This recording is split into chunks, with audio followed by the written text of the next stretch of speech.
Captain Sarah Chen had always been different from other military officers. While her colleagues followed orders without question, she questioned everything. Standing in the dimly lit command center at Camp Lejeune, she stared at the intelligence reports scattered across her desk. The papers told a story that made her blood run cold. 487 Marines were trapped in a hostile zone in Afghanistan, surrounded by enemy forces with no clear evacuation route. The official orders were simple: wait for backup that might not come for another 72 hours. But Sarah knew those men wouldn't survive 3 days in their current position. Her fingers traced the tactical maps spread before her. She had studied every detail of the terrain, memorized every ridge and valley. There was a way out, but it required breaking every protocol in the military handbook. The route would take her team through unmarked territory, past enemy strongholds, and into areas where communication with headquarters would be impossible. Sarah's commanding officer, Colonel Martinez, had made his position clear during the morning briefing. "Captain Chen, I understand your concerns, but we follow protocol. These men will have to hold their position until authorized reinforcements arrive." His words echoed in her mind as she watched the clock tick away precious minutes. But Sarah couldn't shake the feeling that waiting meant signing death warrants for nearly 500 men. She thought about her own father, Staff Sergeant Michael Chen, who had disappeared during a mission in Vietnam when she was only 3 years old. She had joined the military partly to understand the world that had taken him from her, and partly because she believed in protecting those who couldn't protect themselves. The radio crackled with static, interrupting her thoughts. A weak voice came through the interference, barely audible but unmistakably desperate. "This is Echo Company requesting immediate assistance. We are taking heavy fire and running low on ammunition. Casualties are mounting." The transmission cut out, leaving only silence. Sarah's hands trembled as she reached for her gear. She knew that disobeying direct orders would end her military career, possibly land her in prison. But she also knew she couldn't live with herself if she did nothing while good men died. She had always believed that sometimes doing what's right meant breaking what's legal.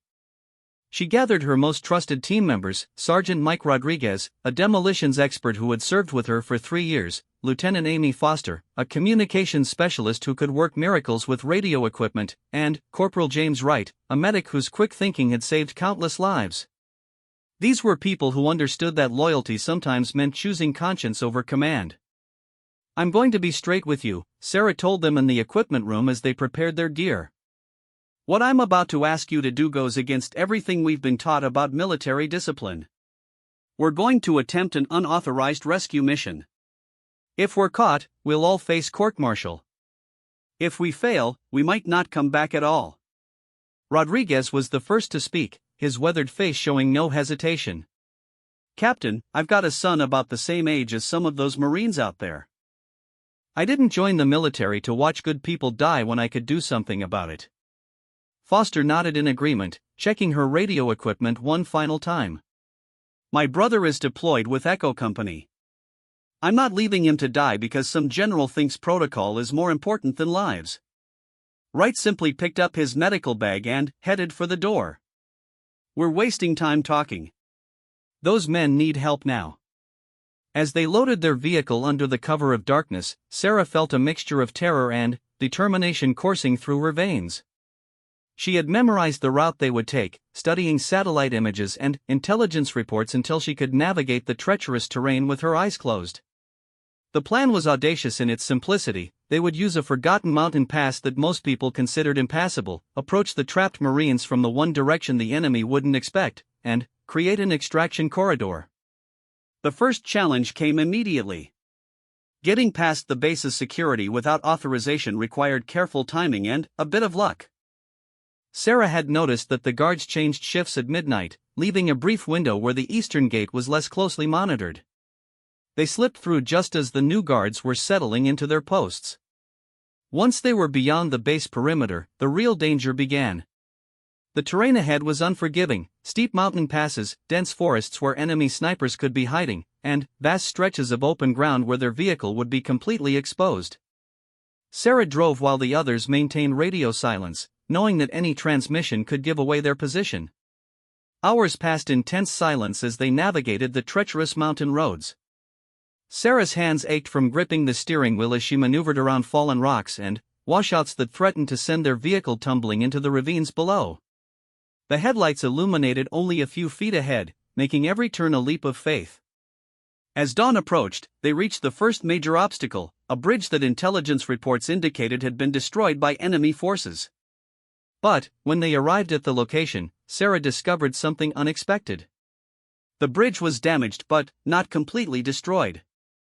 Someone had done makeshift repairs using rope and metal plates, creating a passage that might support their vehicle's weight. "Looks like someone else has been through here recently," Rodriguez observed, examining the repair work. "This wasn't done by locals. This is military-grade improvisation." Sarah studied the bridge carefully. The repairs showed a level of skill and knowledge that suggested military training. But, who would have been in this area recently? According to all official reports, no authorized personnel had used this route in months. Yet someone had clearly passed this way and taken the time to make repairs that could help others follow. As they carefully crossed the improvised bridge, Sarah noticed something carved into one of the support beams, a small symbol that looked familiar but which she couldn't quite place. It was roughly etched, as if someone had done it quickly with a knife or piece of metal. The symbol consisted of 3 parallel lines with a circle around them, something that tugged at the edges of her memory. Once they were safely across, they continued deeper into enemy territory. The landscape became increasingly hostile, with evidence of recent fighting scattered across their path. Burned-out vehicles, abandoned equipment, and crater marks from explosions told the story of intense combat. Sarah began to worry they were heading into an area where their rescue mission might become a suicide mission.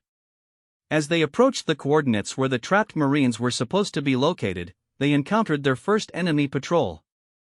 Sarah quickly directed the team to hide their vehicle behind a cluster of large rocks while enemy soldiers passed on the road below. Through her binoculars, she counted at least 20 armed fighters, all moving with the discipline and coordination of well-trained combatants. "They're between us and our guys," Foster whispered as they watched the patrol disappear around a bend in the road. "How are we going to get through without being spotted?" Sarah studied her maps one more time, looking for alternative routes. That's when she noticed something she had missed before, a series of caves marked on an old geological survey that ran parallel to the main road. If they could access those caves, they might be able to move undetected to within striking distance of the trapped Marines.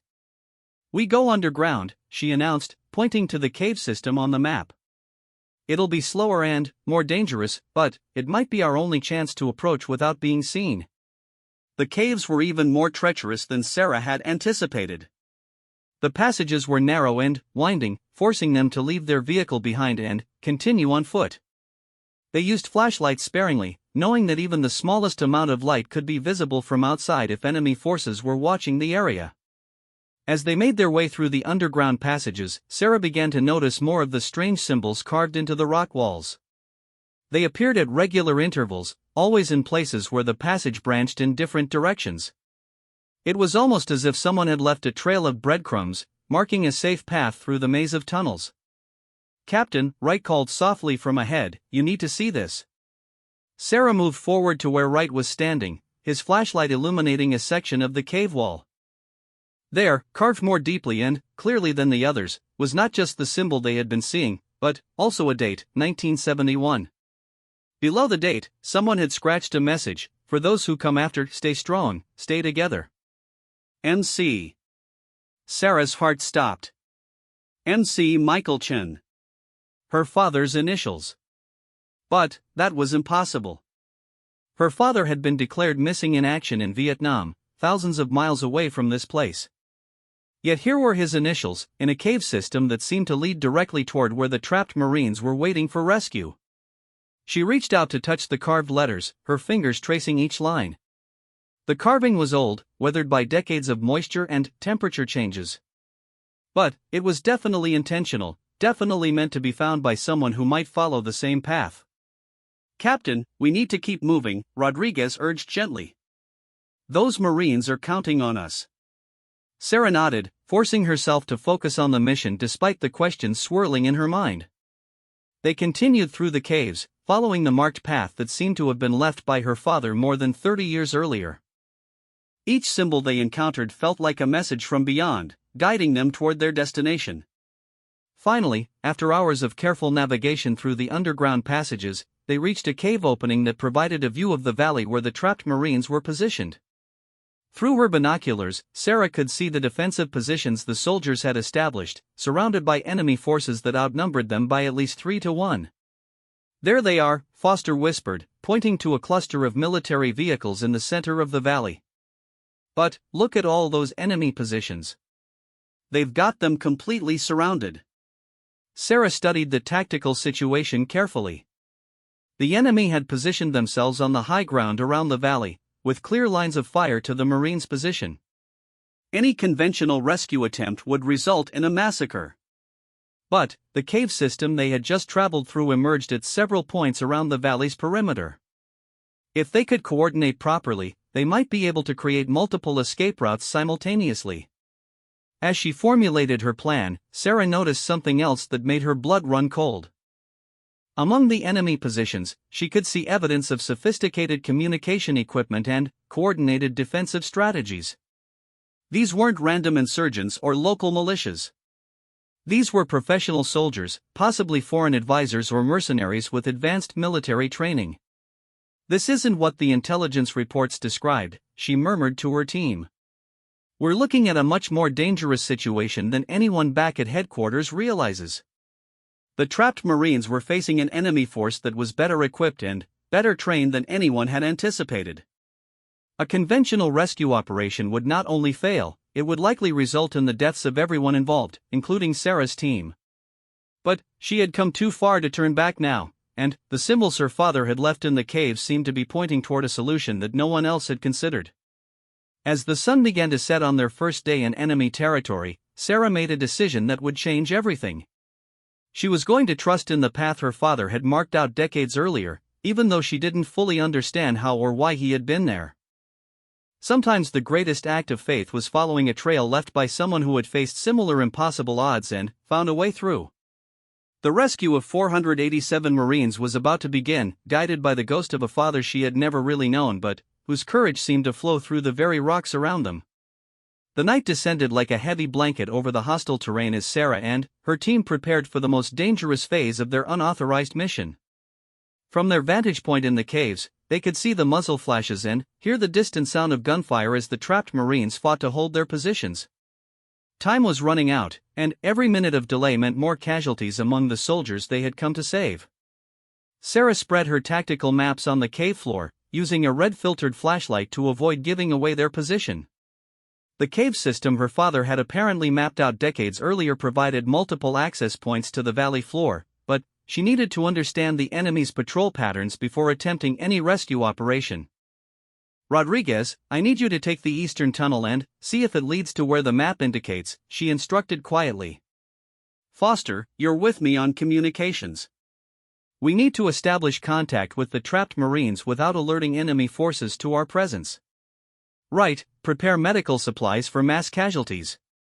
Based on what I can see through these binoculars, we're going to have wounded to deal with." Rodriguez disappeared into the darkness of the tunnel system, his footsteps echoing softly against the stone walls. Sarah watched him go with a mixture of pride and anxiety. Each member of her team was risking everything based on her decision to defy orders, and she felt the weight of their trust settling heavily on her shoulders. Foster began setting up her communication equipment, carefully adjusting the radio to minimize electronic signatures that might be detected by enemy monitoring systems. "Captain, I'm picking up fragments of transmissions from the Marines' position. They're using coded communications, but I think I can break through if I can find the right frequency." As Foster worked on establishing communications, Sarah continued studying the enemy positions through her binoculars. What she saw made her increasingly concerned about the sophistication of the force they were facing. The enemy soldiers moved with precision and coordination that suggested extensive training and experience. Their equipment appeared to be modern and well-maintained, unlike the older weapons typically associated with local insurgent groups. "This doesn't match any of the intelligence briefings," she muttered to herself. Someone back at headquarters either has very bad information or isn't telling us everything about what's really happening out here. Her thoughts were interrupted by a soft whistle from the tunnel entrance. Rodriguez had returned, and his expression was grim. "Captain, you need to see what I found down there. The eastern tunnel leads exactly where the map says it should, but there's something else. Someone has been using these caves recently, and I don't think it was our people." Sarah followed Rodriguez back into the tunnel system, where he led her to a section of cave that opened into a larger chamber. By the light of their flashlights, she could see evidence of recent occupation: food containers with foreign writing, ammunition boxes from weapons systems not used by American forces, and communication equipment that looked far more advanced than anything the local population should have access to. "How recent?" she asked, examining the abandoned supplies.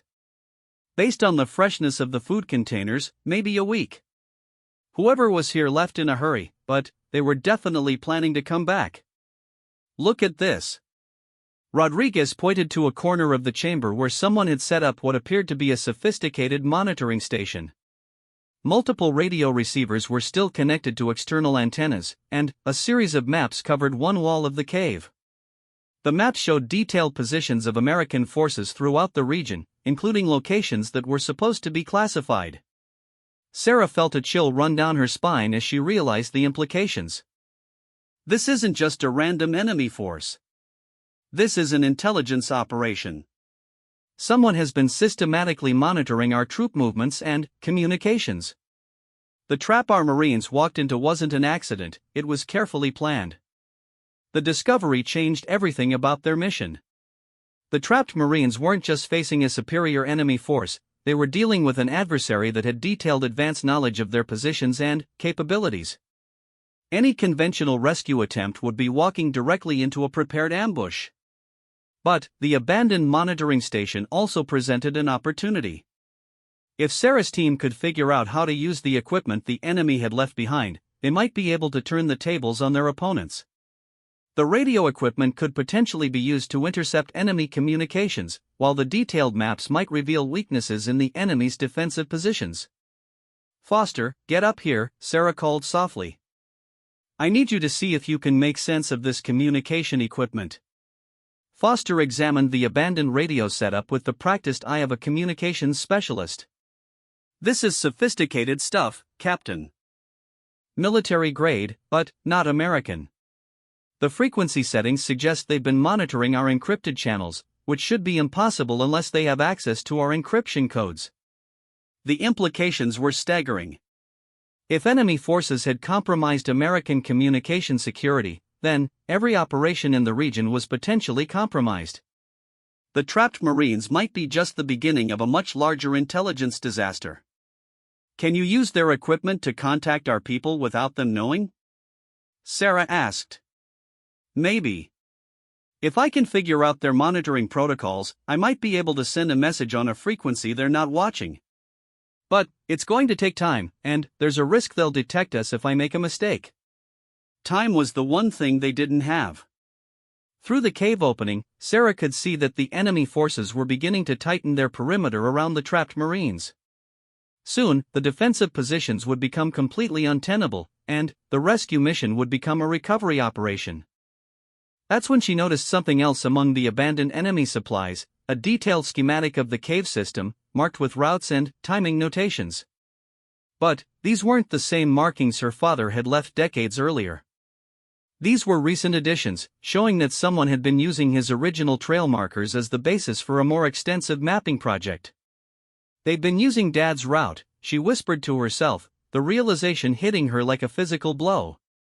Somehow, the enemy had discovered the path her father had marked out during his mysterious presence in these mountains 30 years earlier. They had been using his guidance system for their own operations. Rodriguez noticed her staring at the schematic. "Captain, what is it?" Sarah explained her growing suspicion that her father had somehow been in this area during the Vietnam War, despite official records indicating he had disappeared thousands of miles away. The symbols in the caves, the date marking, and now the discovery that enemy forces had been using the same route system all suggested a connection she didn't fully understand. "That's impossible," Rodriguez said gently. Military records are pretty comprehensive. If your father had been deployed to this region, there would be documentation. Unless he was involved in something that wasn't officially documented, Sarah replied. Black operations, covert missions, things that wouldn't appear in normal military records. What if he was part of some kind of classified operation that extended beyond the official boundaries of the Vietnam conflict? The possibility opened up troubling questions about not just her father's disappearance, but about the current situation they were facing. If this region had been the site of covert American operations decades earlier, then the current enemy presence might be connected to those historical events in ways that no one at headquarters understood. Foster's voice interrupted her speculation. Captain, I've got something. I managed to establish contact with Echo Company. They're in bad shape. Approximately 60 casualties so far, running low on ammunition and medical supplies. They estimate they can hold their current position for maybe another 12 hours before they're overrun. 12 hours. Sarah looked at her watch and calculated the timing. Even if they could somehow coordinate a rescue operation using the cave system, getting nearly 500 men through the narrow tunnels would take much longer than that. They needed a different approach, something that would create enough chaos and confusion to allow for a mass evacuation. That's when she remembered something she had seen in the abandoned enemy supplies, demolition charges and timing devices. If she could figure out how to use the enemy's own explosives against them, she might be able to create the kind of diversion that would make a rescue operation possible. Rodriguez, how much do you know about foreign explosive systems? She asked. Enough to be dangerous, Captain. What are you thinking? Sarah outlined her emerging plan. Using the enemy's own monitoring station, they could track the timing of enemy patrol routes and identify weaknesses in their perimeter defense. Then, using the explosives left behind in the cave, they could create a series of coordinated detonations that would convince the enemy forces they were under attack from multiple directions simultaneously. The idea is to make them think they're facing a much larger force than they actually are, she explained. If we can create enough confusion and chaos, we might be able to open up an evacuation corridor long enough to get our people out. It was a desperate plan with a low probability of success, but it was better than watching helplessly while nearly 500 Marines were systematically eliminated by an enemy force that seemed to know their every move in advance. Wright, who had been quietly preparing medical supplies, spoke up for the first time in hours. Captain, even if your plan works and we create an evacuation route, we're going to have wounded men who can't make it through those narrow cave passages. We need to think about vehicle extraction, which means we need to secure a wider area. He was right. Sarah's plan might create enough confusion to allow healthy Marines to escape through the cave system, but wounded soldiers would need a more conventional evacuation route. That meant they would have to do more than just create a diversion. They would have to actually defeat or drive off the enemy forces controlling the main access routes to the valley. One thing at a time, Sarah decided. First, we establish communication with the trapped Marines and coordinate our timing. Then, we set up the explosive diversions. If we can create enough chaos, maybe we can draw enemy forces away from their main positions and create opportunities for vehicle evacuation. As they began implementing the first phase of their plan, Sarah couldn't shake the feeling that her father's presence in these mountains decades earlier was somehow connected to their current mission. The symbols he had left behind weren't just navigation aids, they were breadcrumbs leading toward a solution that transcended normal military protocols. Over the next several hours, Foster worked to establish secure communications with the trapped Marines while Rodriguez and Sarah positioned explosive charges at strategic points around the enemy perimeter.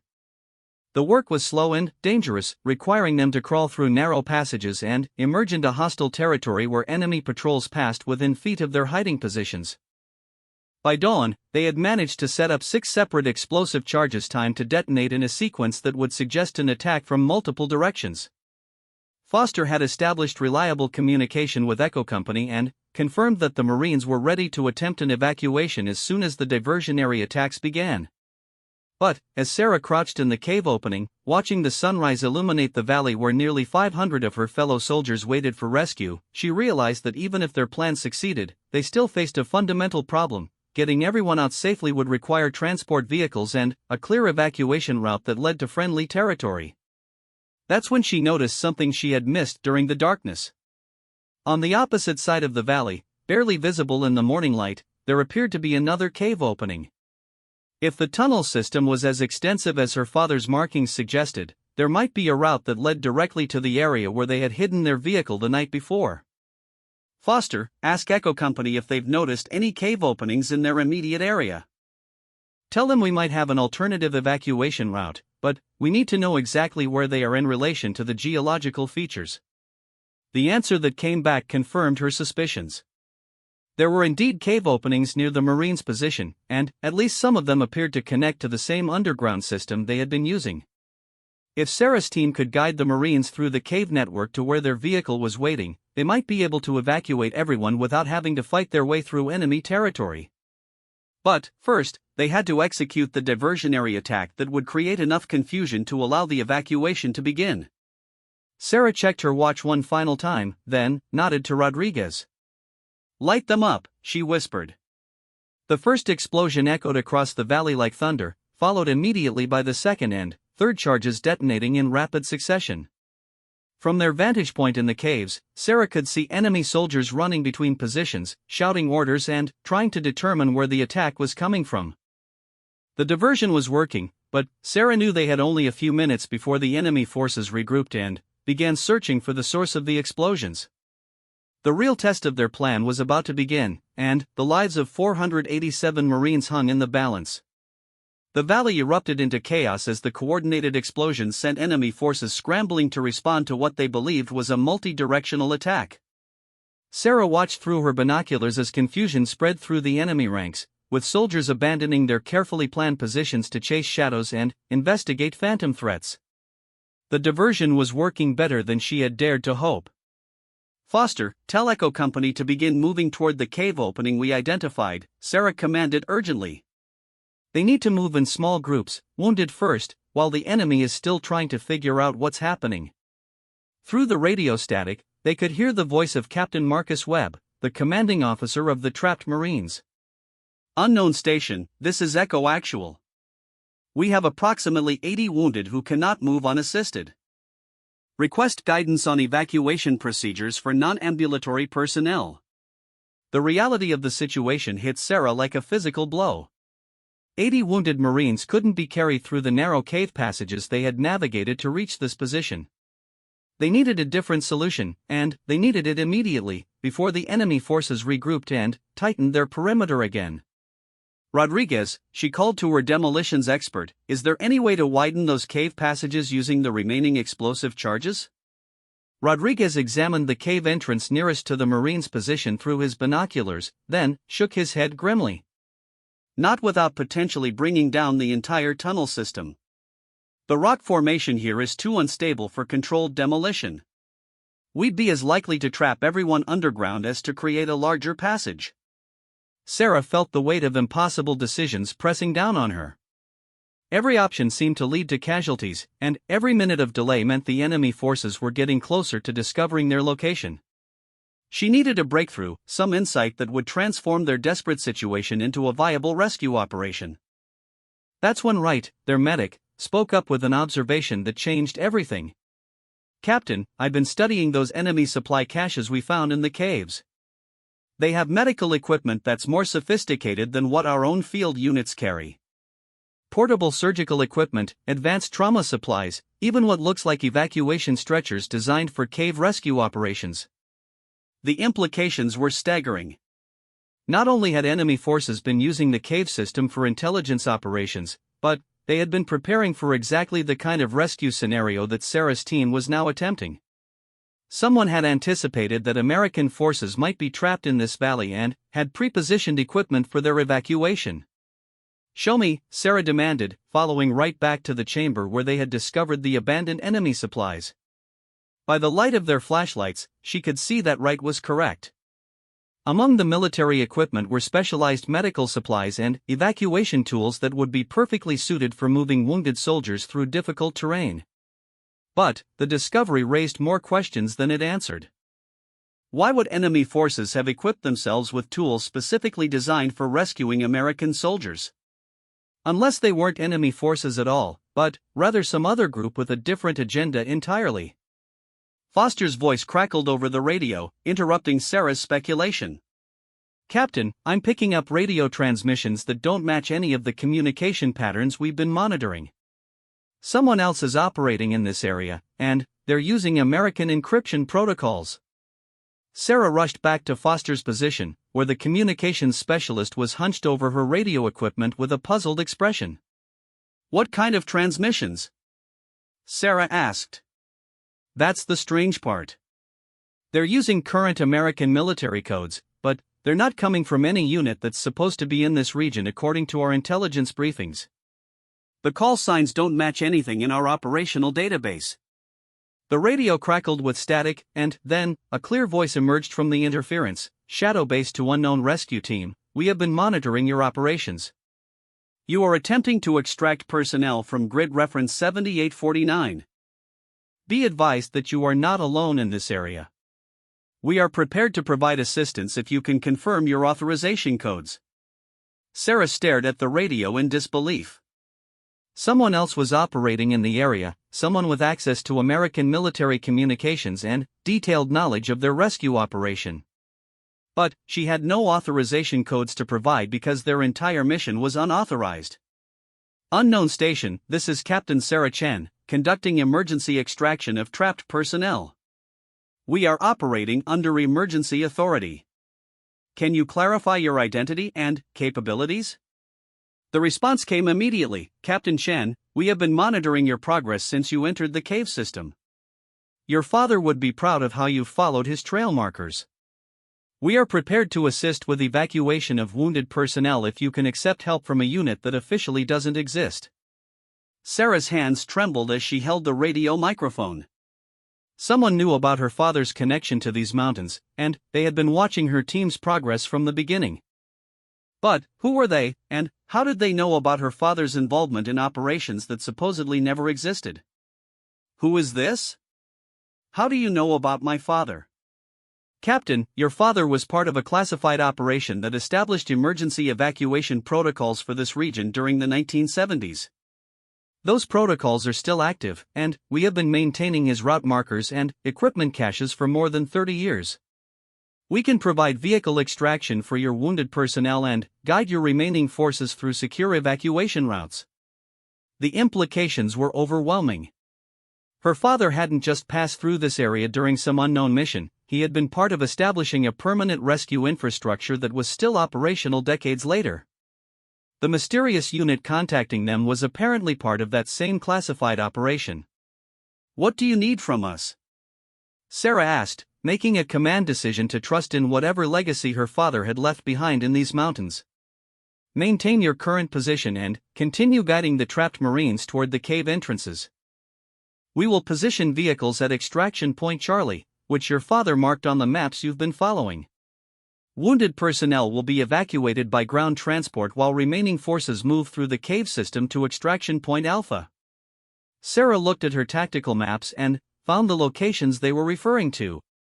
Extraction Point Charlie was marked with her father's symbol at a road junction about 2 miles from the valley where the Marines were trapped. Extraction Point Alpha was at the location where they had left their own vehicle before entering the cave system. Rodriguez, right, we're about to get help from people I don't understand, but who apparently knew my father. Foster, maintain communication with both Echo Company and this shadow base. We're going to attempt a coordinated evacuation using both surface and underground routes. As they implemented the new evacuation plan, Sarah began to understand the scope of what her father had been involved in during the 1970s.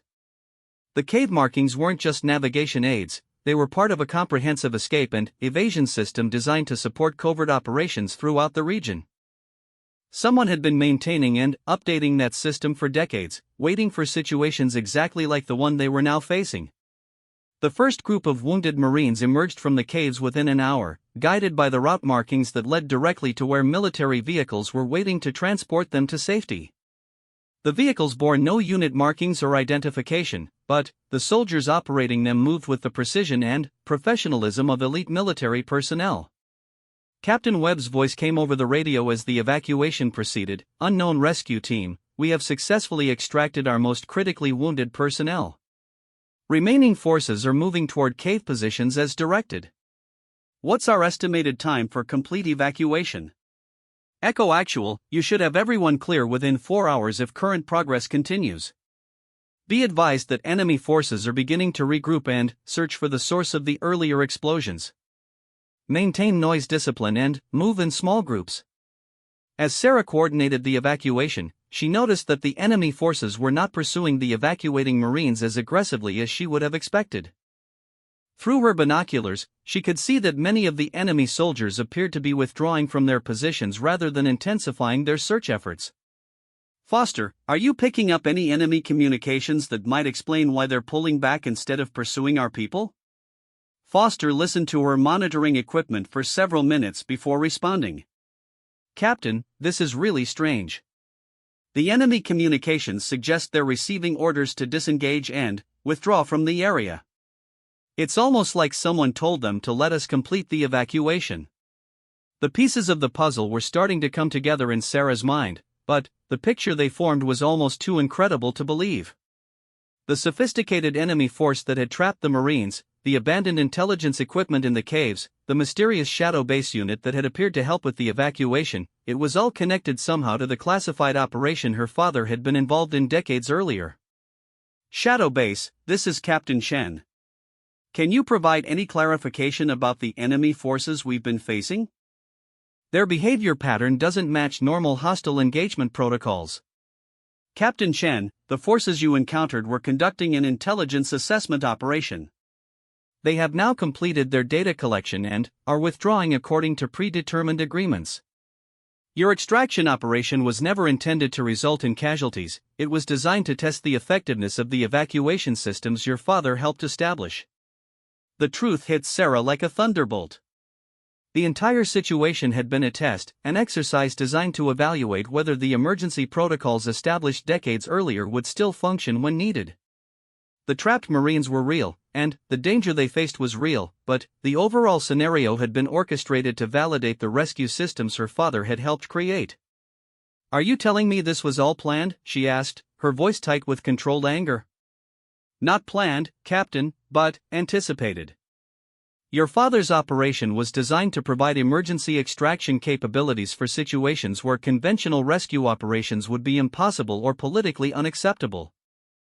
What happened here was a real emergency that activated protocols established for exactly this type of scenario. As the last groups of Marines made their way through the cave system toward the extraction points, Sarah began to understand the larger context of what they had accomplished. They hadn't just rescued 487 trapped Marines, they had validated a legacy rescue system that could save countless lives in future operations. Wright's voice interrupted her thoughts. Captain, we have successful extraction of all wounded personnel. Remaining forces are proceeding through the caves according to plan. No casualties during the evacuation phase. The relief was overwhelming. Against all odds, and despite defying direct orders, they had managed to save every single Marine who had been trapped in the valley. But Sarah knew that the real reckoning was still to come. When they returned to base, she would have to face the consequences of her unauthorized mission and answer questions about how she had known about rescue protocols that officially didn't exist. Rodriguez appeared at her side as they prepared to begin their own withdrawal through the cave system.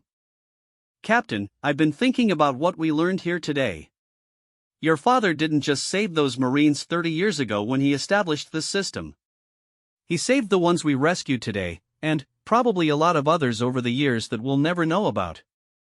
As they made their way through the familiar passages of the cave system, following the trail markers her father had left behind, Sarah reflected on the unexpected way that military service could connect generations of soldiers.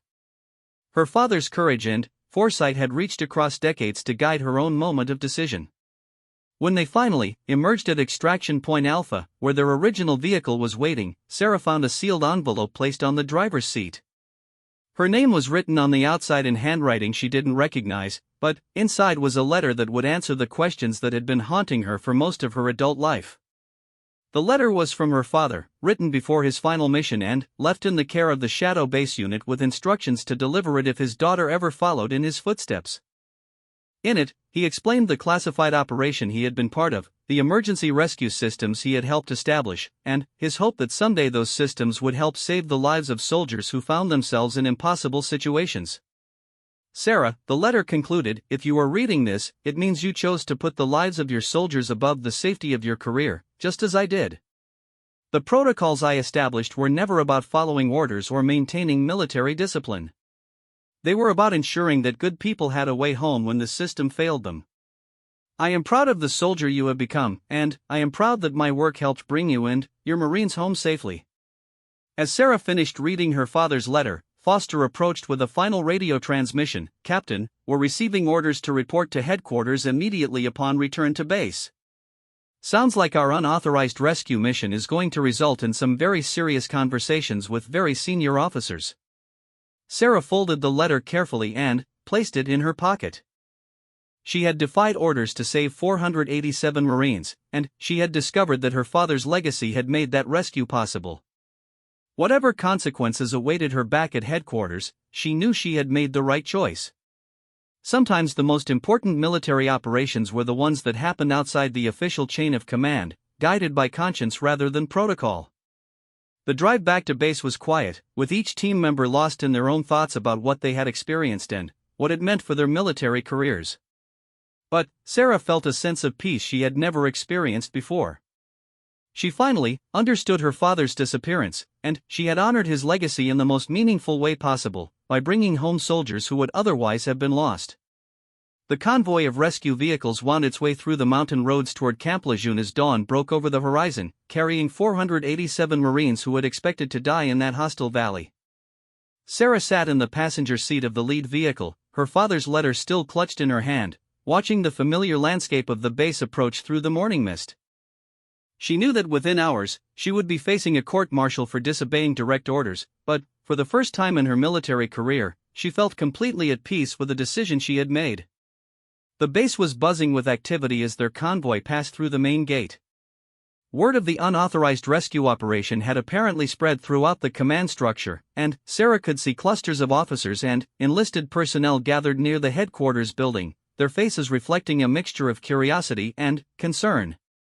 Some looked at her with admiration, others with the kind of wariness reserved for soldiers who had crossed lines that weren't supposed to be crossed. Colonel Martinez was waiting for her in the parking area outside the headquarters building, his expression unreadable. Behind him stood several officers Sarah didn't recognize, their uniforms bearing insignia that suggested they were from much higher up the chain of command than anyone normally stationed at Camp Lejeune. Captain Chen, Colonel Martinez said as she stepped out of the vehicle, you are to report immediately to Conference Room A. These gentlemen would like to speak with you about your activities over the past 48 hours. Sarah nodded, handing her gear to Rodriguez. Take care of the team, she told him quietly. Make sure Foster and Wright know that whatever happens to me, they followed orders from their commanding officer. I take full responsibility for every decision we made. Rodriguez gripped her arm briefly. Captain, it was an honor serving with you.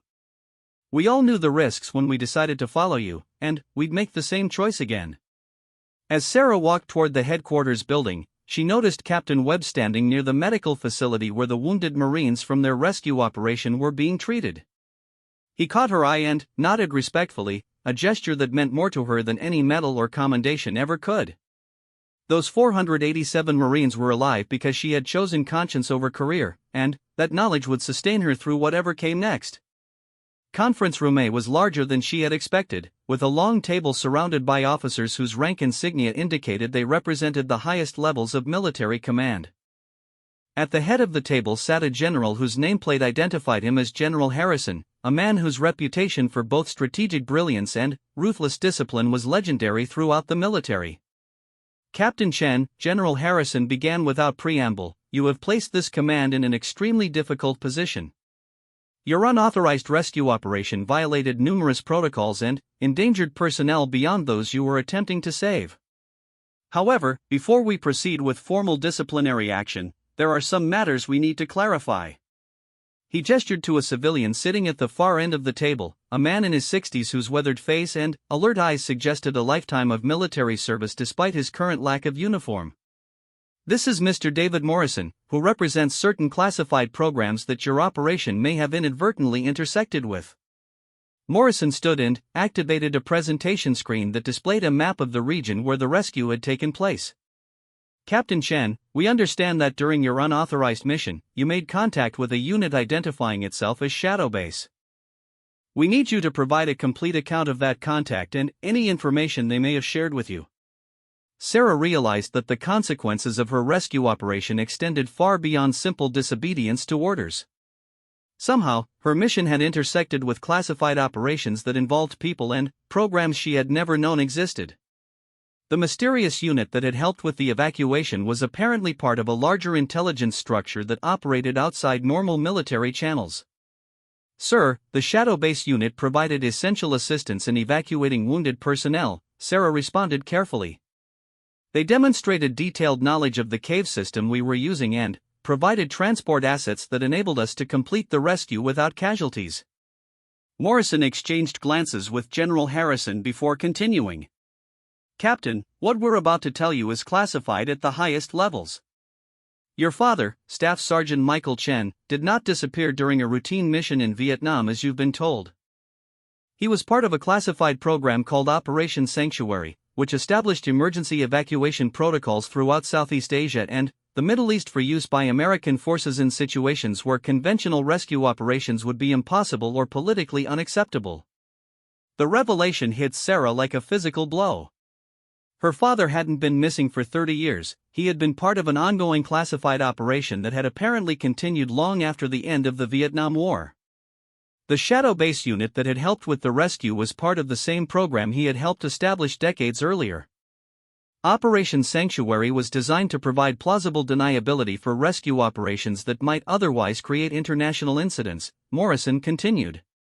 Your father and others like him established escape routes, equipment caches, and communication networks that could be activated when American personnel found themselves in situations where official rescue attempts might escalate into larger conflicts.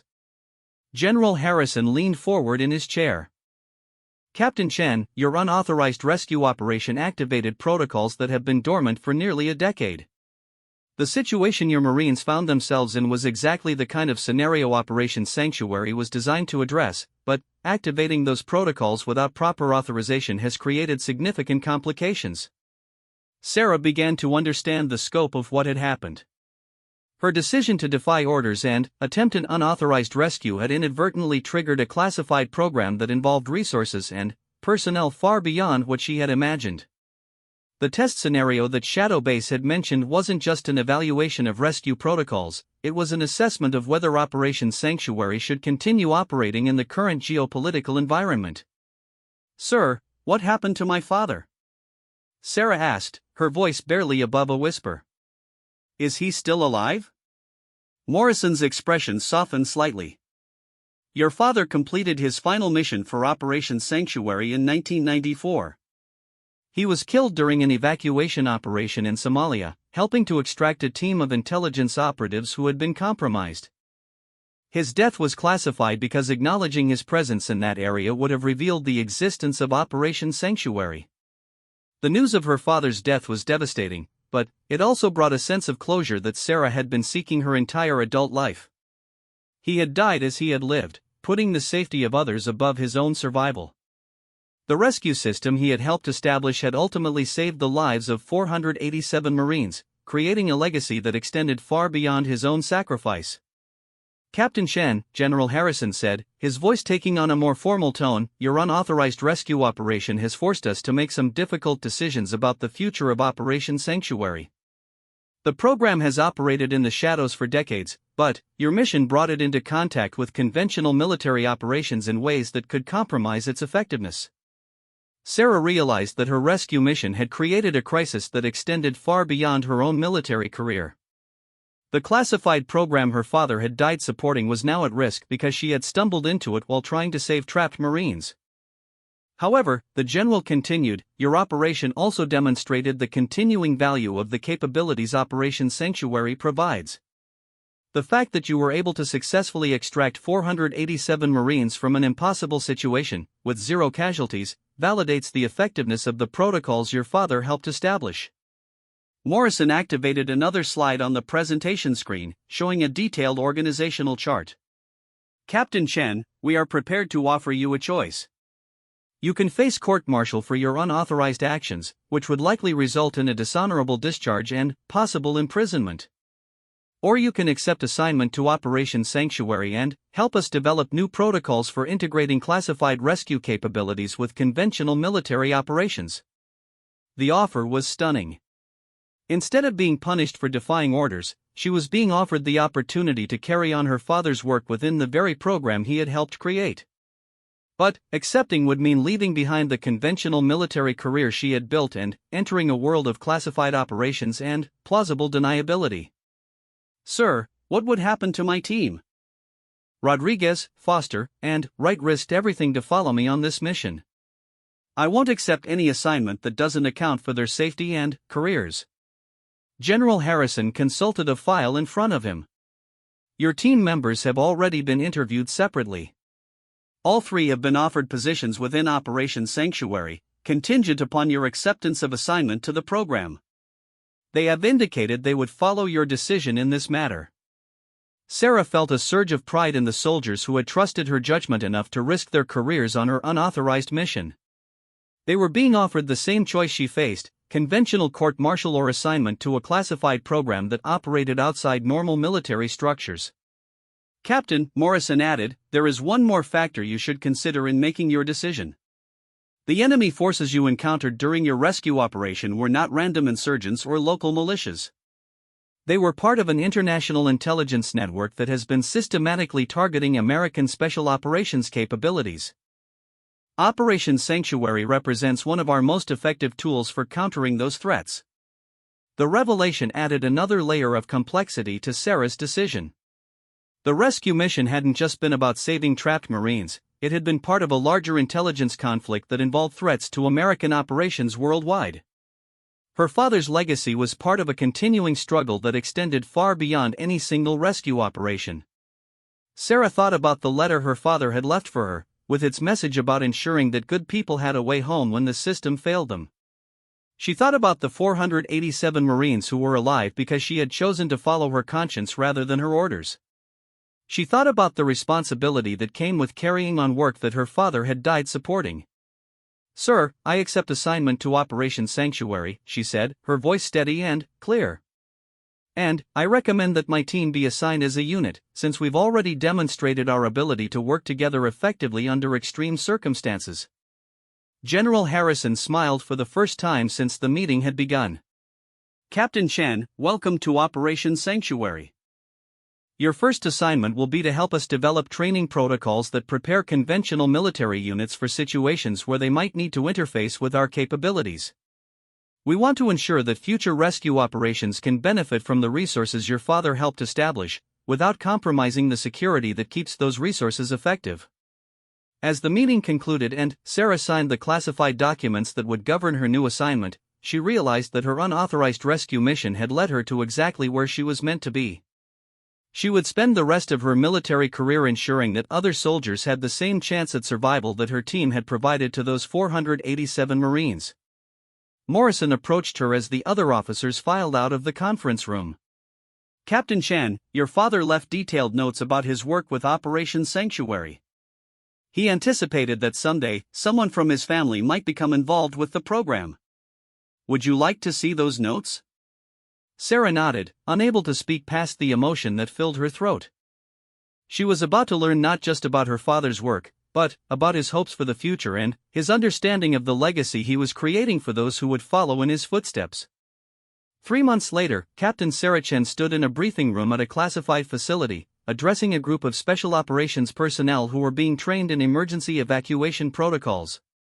On the wall behind her was a map showing the locations of equipment caches and escape routes established by Operation Sanctuary throughout the Middle East and Southeast Asia. The most important thing to remember, she told the assembled soldiers, is that these protocols exist because someone understood that good people sometimes find themselves in impossible situations, and they deserve a way home. Your job is to ensure that those ways home remain available for the people who will need them in the future. After the briefing, Sarah walked to a memorial wall in the facility's main corridor, where the names of Operation Sanctuary personnel who had died in the line of duty were inscribed in simple black letters. She found her father's name and placed her hand on the carved letters, feeling the connection across decades and understanding that his work would continue through her own service. Rodriguez, Foster, and Wright had all adapted well to their new roles within Operation Sanctuary, and their unauthorized rescue mission had become a case study in how classified capabilities could be integrated with conventional military operations. The 487 Marines they had saved continued serving throughout the world, many of them unaware that their rescue had been made possible by a program that officially didn't exist.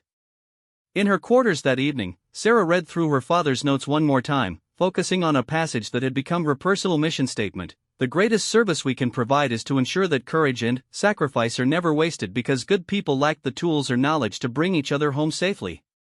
Outside her window, she could see new teams of soldiers training in the protocols her father had helped establish, preparing for missions that would take them into dangerous situations where conventional rescue operations might be impossible. Each of them carried with them the legacy of Operation Sanctuary and the knowledge that someone had thought ahead to provide them with a way home. Sarah Chen had defied every rule to rescue 487 Marines and had discovered that her father's greatest gift wasn't just the trail markers he had left in those mountain caves, but the entire system of hope and preparedness he had helped create for soldiers who would face impossible odds in defense of their country. His signal had reached across 30 years to guide her to her true purpose, ensuring that no soldier would ever have to face those impossible odds alone.